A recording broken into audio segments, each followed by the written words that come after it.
जय श्री राम, जय सनातन धर्म। दोस्तों, एक बार फिर आपका हार्दिक स्वागत है मेरे YouTube चैनल पर। अगर अभी तक आपने मेरे YouTube चैनल को सब्सक्राइब नहीं किया है तो प्लीज मेरे इस चैनल को सब्सक्राइब जरूर करें।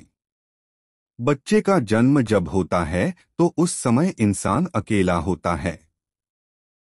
न उसे दुनिया का कोई बोध होता है और न ही किसी मोह माया का कोई भी बंधन। लेकिन जैसे जैसे बच्चा बड़ा होने लगता है वो दुनिया के मोह के बंधनों में बंधने लगता है।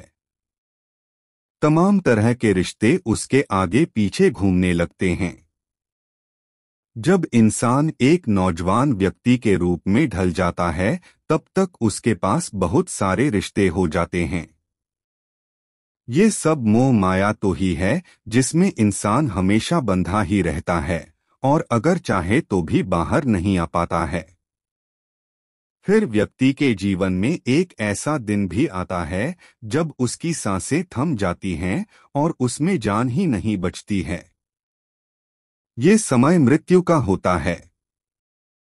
इंसान जब मृत्यु को प्राप्त होता है तो वो बस अपने शरीर को त्याग देता है। उसके शरीर में जो आत्मा होती है वो कभी भी खत्म नहीं होती है।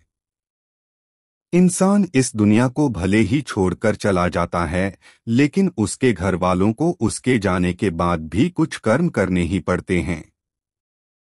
अगर घर वाले व्यक्ति की मौत के बाद कर्मों को ठीक ढंग से नहीं करते हैं तो व्यक्ति की आत्मा कभी भी मुक्त नहीं हो पाती है और इधर उधर बस भटकती रहती है। ये तो आप सभी जानते ही हैं कि आत्मा को मृत्युलोक का सफर तय करना होता है। ऐसे में ये जरूरी है कि मरने के बाद व्यक्ति का श्राद्ध और पिंडदान किया जाए। इसके बिना आत्मा के अंदर ताकत नहीं आती है कि वो अपना आगे का सफर तय कर सके। उसके सारे कर्मों का हिसाब किताब होता है और उसे रास्ते में बताया जाता है कि उसने अपने पूरे जीवन काल में क्या क्या किया है।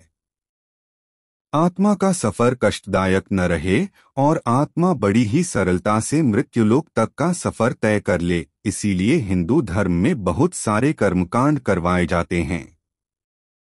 ये सारे कर्मकांड पूरे विधि विधान से किए जाने चाहिए। इन कर्मकांड में सबसे ज्यादा महत्वपूर्ण पिंडदान और श्राद्ध को माना जाता है। अपने पितरों को निमित्त अर्पण और तर्पण देने से ही उनकी आत्मा को शांति मिलती है। इस काम को बहुत ही विधि विधान से करना चाहिए।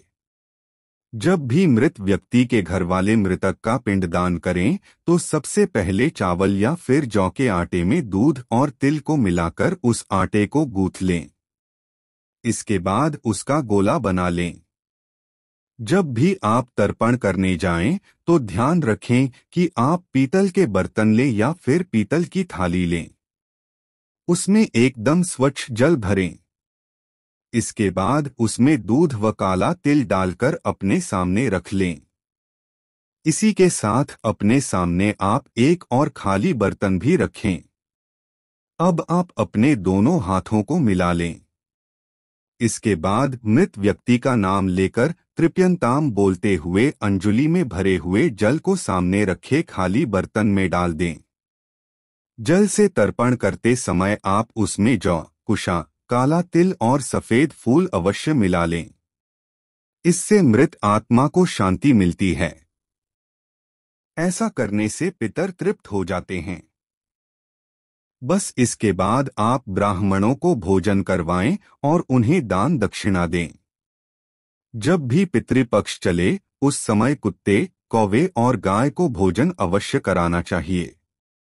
मान्यता के अनुसार जो कुत्ता और कौवा होता है वो पितर के करीब होता है। वहीं जो गाय होती है वो उन्हें वैतरणी पार करवाने में मदद करती है। पिंडदान करते समय हमेशा सोने, चांदी, तांबे, कांसे या फिर पत्तल के ही पात्रों का इस्तेमाल करना चाहिए। श्राद्ध करने के लिए सबसे उत्तम स्थान गया, बद्रीनाथ, हरिद्वार, गंगासागर, पुष्कर, जगन्नाथपुरी, काशी, कुरुक्षेत्र आदि को माना जाता है। शहद, तुलसी, दूध तथा तिल को पिंडदान में सबसे ज्यादा महत्वपूर्ण माना जाता है। जब भी पिंडदान की विधि करवाएं तो हमेशा ध्यान रखें कि किसी श्रेष्ठ जगह पर ही पूजन विधि संपन्न करें और बड़े पंडित को ही इस विधि को संपन्न करने के लिए बुलाएं। तभी आपके कार्य सफल होंगे और आत्मा तृप्त होगी।